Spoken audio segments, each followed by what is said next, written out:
What's going on, YouTube? This is SG1 Sports, and you're watching our college football channel. It's time for my bowl projection. So based off of all of my preseason predictions, I'm now going to give you a projection of where every Power 5 team will go.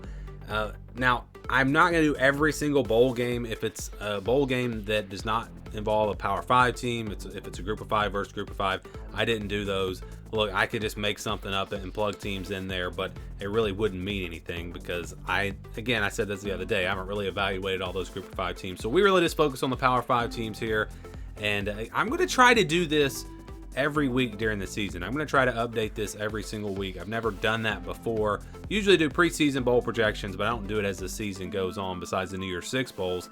It's a challenge. It's a challenge trying to figure out where everyone's going to go and all the affiliations and everything. It's definitely a challenge, but I kind of enjoy it. It's fun to it's like a puzzle trying to figure out where all these teams could go and what the matchups could be. So again, we're going to try to do this every week. I'll give you updated bowl projections, but we're going to start here with the New Year's Six bowls. I've already shown you those. I did a video on the New Year's Six and the playoffs. We had Georgia, Ohio State, and if you want to know how those teams got there and all that, you can watch those videos. But Rose Bowl, Michigan versus LSU, the other semifinal. And then we had Florida State versus Alabama in the Orange Bowl. Other New Year's Six Bowl, Clemson versus Tulane. And then we had the Fiesta Bowl, Texas versus USC. And finally, the Cotton Bowl, Washington versus Notre Dame. So now let's get into the other bowls.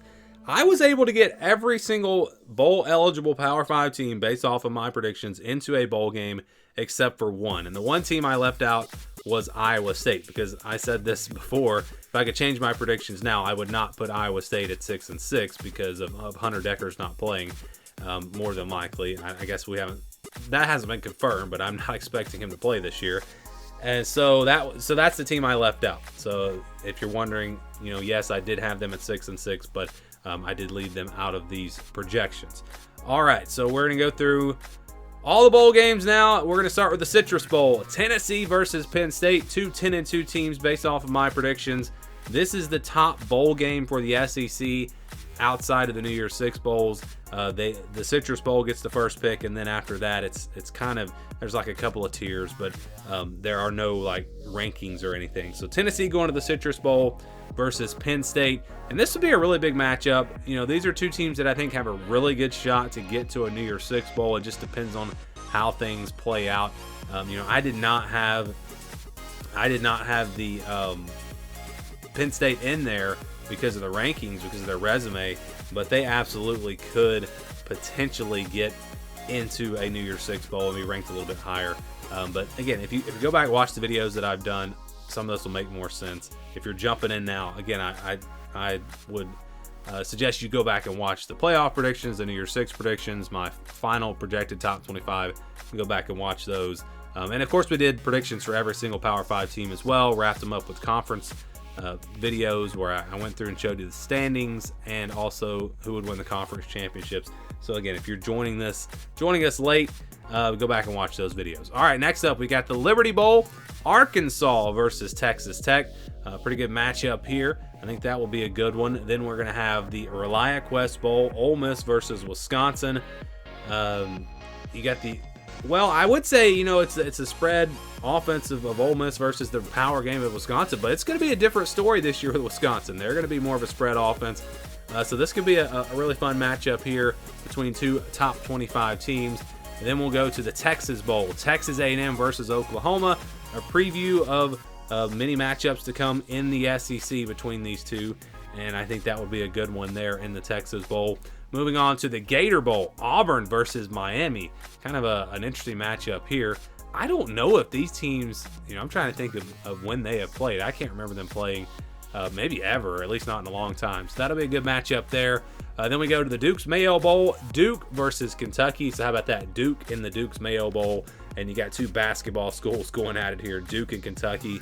Is the projection there. Music City Bowl, South Carolina versus Minnesota. Could see Kentucky and South Carolina flipped here. They would put Kentucky in the Duke's Mayo Bowl, and then put Kentucky in the Music City Bowl and put South Carolina in the Duke's Mayo Bowl. But they've been there at least once recently, so I think they probably change it up. Then we get South Carolina, Minnesota. That would be a good matchup there. in the Music City Bowl. All right, in the Birmingham Bowl, we've got Wake Forest versus Mississippi State, ACC versus SEC, and I'm not going to go through and explain all the different rules for why I have. You can go back to the ReliaQuest Bowl. That's SEC versus Big Ten or ACC, and it just worked out for the Big Ten to take that spot. And you're going to have that with a lot of these bowls. They can actually take more than one conference. So that, again, makes it a little bit more complicated. And also the fact that there's no pecking order for some of these conferences like the SEC. You just have to kind of figure out what the matchups would be, what matchups they would set up. We go to the Gasparilla Bowl, Missouri versus Houston. So this is Missouri is actually a replacement here, because if you look at this matchup, it's supposed to be SEC versus either ACC, American, or Pac-12. Well, I didn't have any ACC or Pac-12 teams remaining. I used those in other bowl games, so I wound up just filling this spot with Houston because I used all the Big 12 spots. So there were no Big 12 spots left, and that's why Houston makes their way into the Gasparilla Bowl.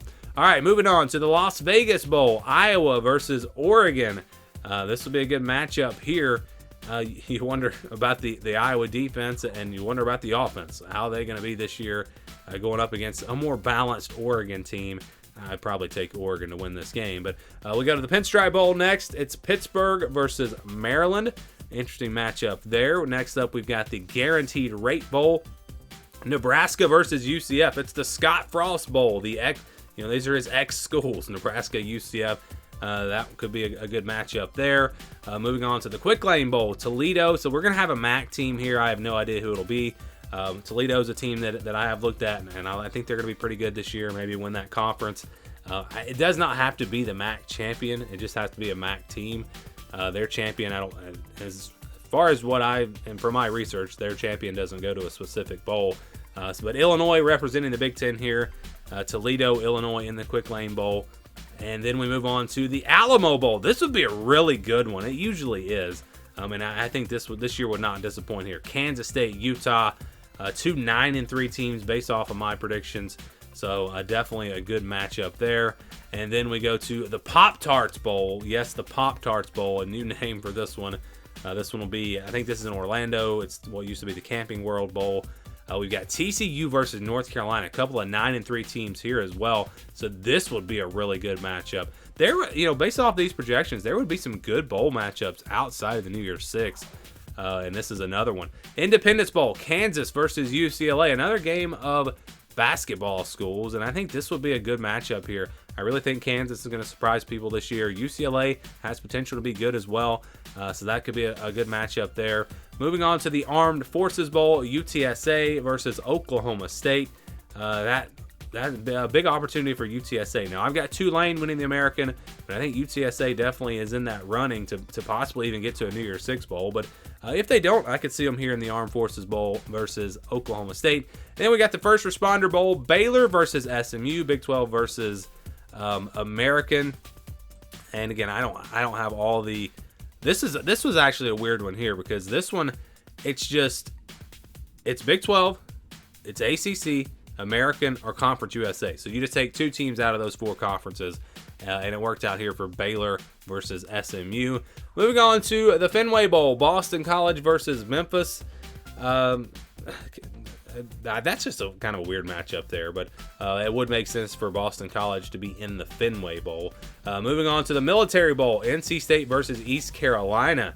This would be a fun matchup here. They played a pretty good game last year. And then we move on to the Holiday Bowl, Louisville versus Oregon State. 2 teams that I think are going to be borderline top 25 teams, potentially top 25 teams this year. And then we go to the Sun Bowl, Washington State versus Georgia Tech. Another kind of random matchup, but a fun one. And then the LA Bowl, Arizona versus Boise State. Boise State representing the Mountain West. And then Arizona, I do have getting to a bowl game out of the Pac-12. So those are the projections, my preseason bowl projections. And like I said, I plan to do this every single week and go through and update it. We may not make a lot of changes from week to week, but there may be some weeks where a lot of things change. Of course, college football very unpredictable, and we'll just see how it plays out. But I know bowl games don't mean what they used to, but it still seems like people still get excited about these matchups. And if you're a true college football fan, you still enjoy the bowl games despite all the opt-outs and all that. But those are my projections. Let me know what you think down in the comments below.